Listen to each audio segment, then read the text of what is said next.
সম্ভব করার স্বপ্নে বিভোর হয়ে আছেন ব্রাজিলিয়ান সুপারস্টার নেইমার জুনিয়র। দলে জায়গা নিশ্চিত না হলেও আসন্ন বিশ্বকাপকে সামনে রেখে ব্রাজিলিয়ান সমর্থকদের বড় এক প্রতিশ্রুতি দিলেন তিনি। ব্রাজিলের বিশ্বকাপ ফিরিয়ে আনতে যা করা প্রয়োজন তাই করবেন বলে জানিয়েছেন এই ফরওয়ার্ড।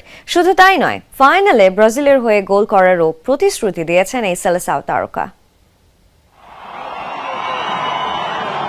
শেষ জাতীয় দলের হয়ে খেলেছিলেন 2023 সালে দক্ষিণ আমেরিকা অঞ্চলের বিশ্বকাপ বাছাই পর্বে উরুগুয়ের বিপক্ষে 2-0 গোলের হারের ম্যাচে চোটে পড়ার পরই শুরু ইনজুরির সাথে নেইমারের লুকোচুরির খেলা।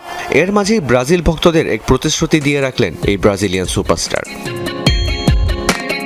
সবার চোখ এখন 2026 বিশ্বকাপে, যে যার মতো সেরে নিচ্ছে নিজেদের প্রস্তুতি। নেইমার নিজেকে বিশ্বকাপে দেখলেও কাজটা মোটেও সহজ নয়। মে মাসে আনচেলত্তি ব্রাজিলের দায়িত্ব নেওয়ার পর চোটের কারণে নেইমারকে একবারও দলে ডাকেননি। জাতীয় দলে ফেরার বিষয়টি অনিশ্চিত হলেও নেইমার নিজে যেমন স্বপ্ন দেখছেন, সেই সাথে স্বপ্ন দেখাচ্ছেন ভক্তদেরও।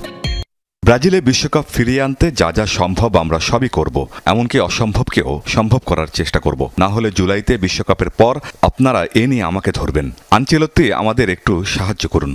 শুধু বিশ্বকাপ ফিরিয়ে আনার কথা বলেই থামেননি এই সেলেসাও তারকা। ব্রাজিলকে নিয়ে দেখছেন ফাইনালের স্বপ্ন। সেই ফাইনালে গোল করার প্রতিশ্রুতিও দিয়েছেন এই ফরওয়ার্ড। আমাদের একটি ভালো দল আছে, একজন অভিজ্ঞ কোচের অধীনে বিশ্বকাপের প্রস্তুতি নিচ্ছি। লক্ষ্য একটাই, বিশ্বকাপ। যদি আমরা ফাইনাল খেলতে পারি, প্রতিশ্রুতি দিচ্ছি আমি গোল করব।